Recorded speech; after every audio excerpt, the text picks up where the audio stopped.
চাকরি থাকবে না। ভালো হন, বুঝছেন? ভালো হন, আপনাদের উপরে মানুষ কিন্তু ম্যাজিস্ট্রেটের এক মন্তব্য, আর তাতেই ক্ষোভে ফুঁসছে পুরো পুলিশ বাহিনী। কি এমন বললেন তিনি, জানিয়ে তোলপাড় শুরু। ঢাকায় ঘটে যাওয়া একটি ঘটনাকে ঘিরে স্পেশাল মেট্রোপলিটন ম্যাজিস্ট্রেট আরিফুল রহমানের মন্তব্য এখন সোশ্যাল মিডিয়ায় ভাইরাল। তিনি বলেন, পুলিশের ওপর জনগণের আস্থা নাই, আর এই এক কথাতেই শুরু হয় বিতর্ক। এরপরই তীব্র প্রতিক্রিয়া জানায় বাংলাদেশ পুলিশ অ্যাসোসিয়েশন।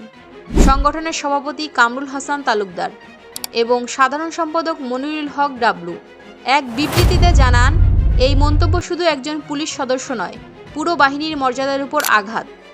এতে মাঠ পর্যায়ের সদস্যদের মনোবলও কমে যেতে পারে। পুলিশ অ্যাসোসিয়েশন আরও বলেছে, ডিউটির প্রয়োজনে অনেক সময় রাস্তায় গাড়ি রেখে কাজ করতে হয়। এই বাস্তবতা না বুঝে এমন মন্তব্য করা ঠিক হয়নি।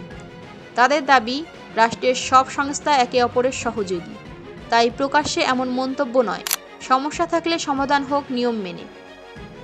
একটি মন্তব্য, আর তাতেই প্রশ্ন উঠেছে, রাষ্ট্রের গুরুত্বপূর্ণ দুই পক্ষের মধ্যে সমন্বয় কি ঠিক আছে, নাকি বাড়ছে দূরত্ব? আপনার কি মনে হয়, ম্যাজিস্ট্রেট কি ঠিক বলেছেন, নাকি পুলিশ অ্যাসোসিয়েশনের ক্ষোভই যৌক্তিক? কমেন্ট জানাতে ভুলবেন না।